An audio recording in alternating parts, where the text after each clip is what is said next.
Bismillahirrahmanirrahim. Assalamualaikum warahmatullahi wabarakatuh. Alhamdulillah anak-anakku, kita masih dipertemukan oleh Allah dalam proses belajar. Ini materi yang kemarin tertunda karena ada satu lain hal, pelajaran fikih. Pelajaran fikih masih tentang bab haji. Di bab 9 pada hari ini kita masuk ke bab haji tentang urutan pelaksanaan haji dan umrah. Sebelum kita mulai, mari kita berdoa dulu masing-masing. Bismillahirrahmanirrahim. Allahumma aghnini bil ilmi wa zayyini bil hilmi wa akrimni bit taqwa wa jammilni bil afiyah. Ya Allah, kayakanlah aku dengan ilmu pengetahuan, hiasilah aku dengan ketenangan jiwa, muliakanlah aku dengan ketakwaan, dan elokkanlah aku dengan kesehatan. Amin ya rabbal alamin. Mudah-mudahan Allah mengabulkan apa yang kita cita-citakan semuanya. Oke, kita langsung masuk ke bahasan materinya tentang bab 9, urutan pelaksanaan ibadah haji dan umroh.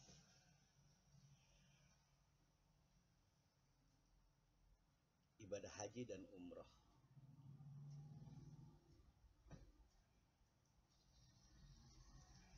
Ini materi kelas 4 DTA Almanar.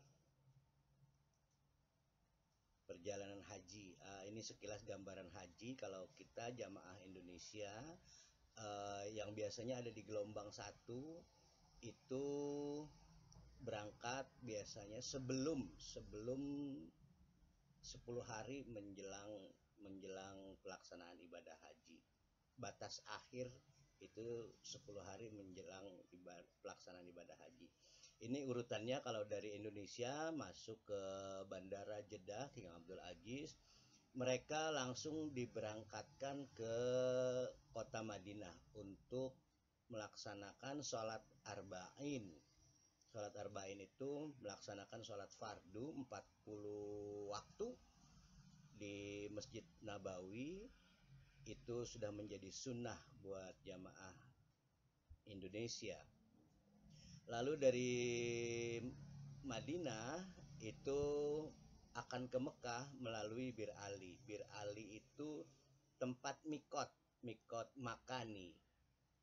Orang-orang Madinah itu mengambil mikotnya dari Bir Ali. Artinya mulai berpakaian ihram, mulai niat ihram untuk melaksanakan ibadah haji ataupun umroh. Tapi untuk yang jamaah Indonesia yang pertama ini, yang gelombang pertama ini, mereka biasanya mengambil ibadah haji dengan pelaksanaan haji tamattu, ya. Haji tamattu itu mendahulukan umroh daripada haji. Setelah dari Bir Ali mulai niat ihram, mulai berpakaian ihram menuju ke Mekah, ke Masjid Makkah Al-Mukarramah. Sampai di Masjid Al-Mukarramah, seluruh jamaah dan memang harus melaksanakan tawaf. Tawafnya itu namanya tawaf kudum, tawaf ziarah, sebagai penghormatan kita sampai ke Masjid Makkah Al-Mukarramah.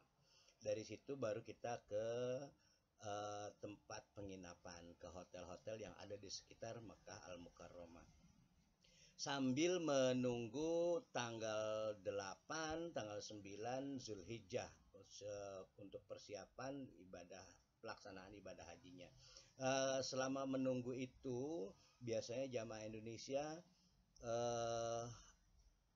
selalu melaksanakan umroh. Inilah yang disebut dengan haji tamattu, melaksanakan umroh terlebih dahulu daripada haji.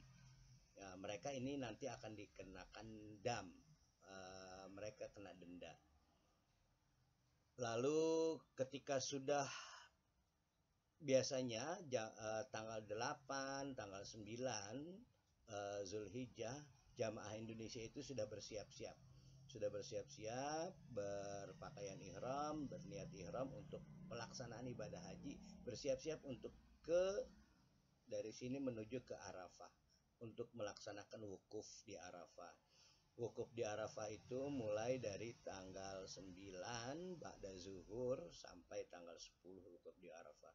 Setelah wukuf ba'da maghrib setelah wukuf jamaah diberangkatkan ke Musdalifah untuk bermabit di Musdalifah. Di Musdalifah ngapain? Di Musdalifah itu biasanya kita ngambil kerikil-kerikil untuk persiapan jumroh, jumroh di Mina nanti. Batu-batu yang diambil itu ada yang 49, ada yang 70 untuk persiapan jamarat di Mina nanti. Dari Musdalifah lewat tengah malam di Musdalifah mereka diberangkatkan ke Mina itu sebelum jam 10 sebelum tanggal 10. Sudah di Mina pelaksanaan jumroh. Setelah jumroh mereka langsung ke Mekah. Setelah jumroh selesai, jumratul Aqobah, ada istilah namanya yang di gelombang satu itu nafar awal, ada nafar sani. Yang nafar awal itu biasanya mereka setelah jumratul Aqobah melaksanakan jumratul Aqobah mereka langsung ke Mekah. Ke Mekah itu setelah lepas dari jam 12 malam setelah melakukan jumroh Aqobah. Setelah dari jumroh Aqobah mereka akan ke Mekah. Ke Mekah itu untuk tawaf. Tawaf di Ka'bah, tawaf ifadah namanya, tawaf rukun haji. Rukun hajinya itu ada tawaf, tawafnya namanya tawaf ifadah mengelilingi Ka'bah 7 kali. Setelah dari tawaf lalu jamaah melaksanakan sa'i masih di area situ juga, masih di Masjidil Haram dari Masjid Mekah.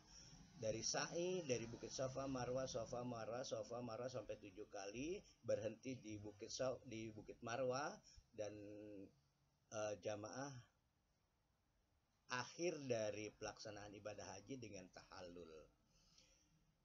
Tahallul itu artinya memotong rambut sebagai akhir dari pelaksanaan ibadah haji. Tahallul itu artinya berhalal. Berhalal itu terbebas dari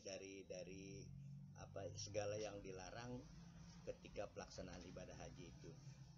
Lalu dari Mekah itu nanti yang nafar awal itu akan kembali ke Mina untuk di hari tasyrik 11, 12, 13 untuk melaksanakan jumratul ula, jumratul wusta, jumratul aqobah. Selesai pelaksanaan haji sampai di Mekah. Sampai di Mekah itu nanti para jamaah haji yang sudah menyelesaikan itu langsung melaksanakan tawaf. Tawaf lagi. Yang pertama baru datang tadi itu ada tawaf kudum, lalu ada tawaf ifadah pelaksanaan haji, lalu ada tawaf yang berikutnya adalah wada. Tawaf wada itu